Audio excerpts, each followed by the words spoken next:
Pernahkah Anda bertanya-tanya bagaimana sebenarnya kinerja seorang dosen dinilai? Nah, mulai tahun 2025 semuanya akan berubah, mulai Kemendikbudristek nomor 500 tahun 2024. Pemerintah telah menetapkan standar baru untuk indikator kinerja dosen. Aturan ini menjadi pedoman utama bagi dosen dalam menjalankan tridharma perguruan tinggi dan harus diperhatikan oleh para dosen, mulai dari indikator kinerja hingga kriteria publikasi ilmiah. Menurut Permendikbudristek nomor 500 tahun 2024, indikator kinerja adalah alat ukur untuk menilai kompetensi dosen dalam menjalankan tridharma perguruan tinggi, pendidikan, penelitian, dan pengabdian kepada masyarakat.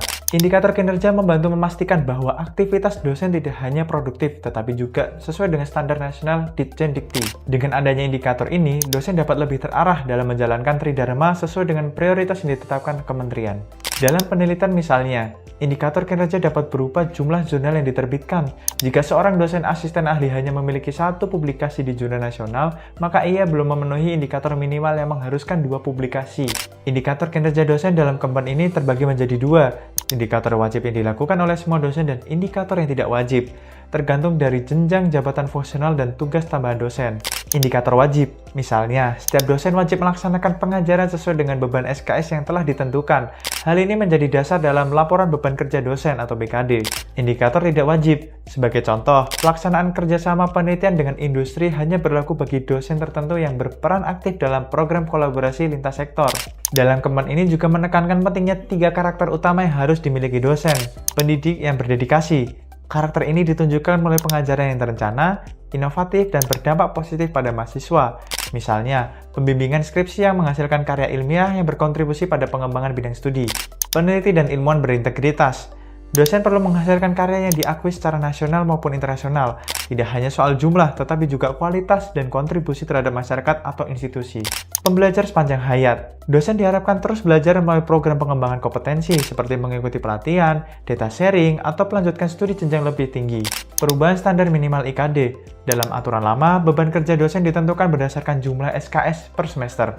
Namun, dalam Kemendikbudristek yang baru tidak ada lagi batasan SKS minimal.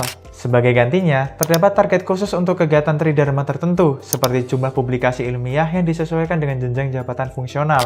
Lalu, bagaimana caranya agar dapat menyusun IKD yang fleksibel dan tips mudah untuk memenuhinya? Menyusun indikator kinerja yang fleksibel sangat penting agar dosen bisa menyesuaikan dengan beban kerja dan kondisi. Berikut contohnya.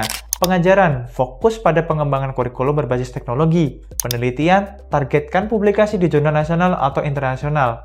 Dan pengabdian, pilihlah program berbasis solusi seperti pelatihan keterampilan untuk masyarakat. Indikator fleksibel ini memudahkan dosen untuk menyelaraskan target dengan kemampuan mereka.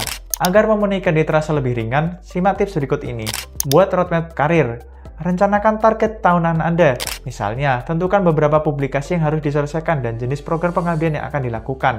Kolaborasi dengan kolega. Ajak rekan dosen untuk bekerja sama dalam penelitian dan pengabdian. Ini tidak hanya mengurangi beban, tetapi juga meningkatkan kualitas output.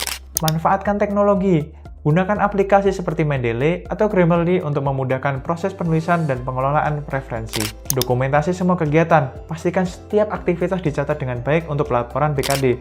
Gunakan platform seperti Sister untuk menyimpan data dengan aman. Dengan memahami dan memenuhi indeks kinerja dosen, Anda tidak hanya meningkatkan karir akademik saja, tetapi juga memberikan kontribusi nyata kepada masyarakat. Jangan lupa, perencanaan yang matang dan konsisten adalah kunci keberhasilan.